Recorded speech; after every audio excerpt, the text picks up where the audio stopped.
Birthday ആയിട്ട് cake order ചെയ്യുന്നു. അവസാനം കേക്കും ഇല്ല, റീഫണ്ടും ഇല്ല. പറഞ്ഞു വന്നത് റീസെന്റ് ആയിട്ട് നടന്ന ഒരു സംഭവത്തിനെ പറ്റിയാണ്. ബർത്ത്ഡേ പ്രമാണിച്ച് കേക്ക് ഓർഡർ ചെയ്ത് കാത്തിരിക്കുകയായിരുന്നു. ഓൾറെഡി പൈസയൊക്കെ അടച്ചതുമായിരുന്നു. ഒരുപാട് ടൈം കഴിഞ്ഞ് കേക്ക് കിട്ടാണ്ടായി. വിളിച്ചു ചോദിച്ചപ്പോ അവനും കൈയൊഴിഞ്ഞു. അങ്ങനെ കേസ് നേരെ കൺസ്യൂമർ കോടതി പോയി. കോടതി കേസ് പോയപ്പോ കേക്ക് ഡെലിവറി ചെയ്യുന്ന ആൾക്കാര് റീഫണ്ട് കൊടുത്തൊഴിയാൻ നോക്കി. പക്ഷെ കോടതി വിട്ടില്ല.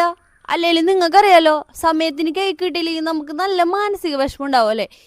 ഇതൊക്കെ കൂടി പരിഗണിച്ചിട്ട് റീഫണ്ട് കൂടാതെ 5000 രൂപ നഷ്ടപരിഹാരമായിട്ട് കൊടുക്കാനായിരുന്നു കോടതി പറഞ്ഞത്. നിങ്ങൾക്കും ഇതുപോലത്തെ സിറ്റുവേഷൻസ് ഒക്കെ ഉണ്ടായിട്ടുണ്ടാവും എനിക്കറിയാം. പക്ഷെ അതൊക്കെ പോട്ടെ എന്ന് വിചാരിച്ചിരിക്കണവരായിരിക്കും നമ്മളിൽ പലരും. പക്ഷെ പ്രതികരിക്കേണ്ടോടത്ത് പ്രതികരിച്ചാലേ നമ്മുടെ ഈ അവകാശങ്ങളൊക്കെ നമുക്ക് കിട്ടുള്ളൂ. കറക്റ്റ് ആയിട്ട് പ്രൊസീജിയേഴ്സ് ഒക്കെ ഫോളോ ചെയ്യുകയാണെങ്കിൽ കൺസ്യൂമർ കോടതിയിൽ നിന്ന് വളരെ പെട്ടെന്ന് നമുക്ക് വിധിയും കിട്ടും. ഞാൻ എന്റെ മെയിൽ ഐ ഡി കമന്റ് ബോക്സിൽ പിൻ ചെയ്ത് വെക്കാം.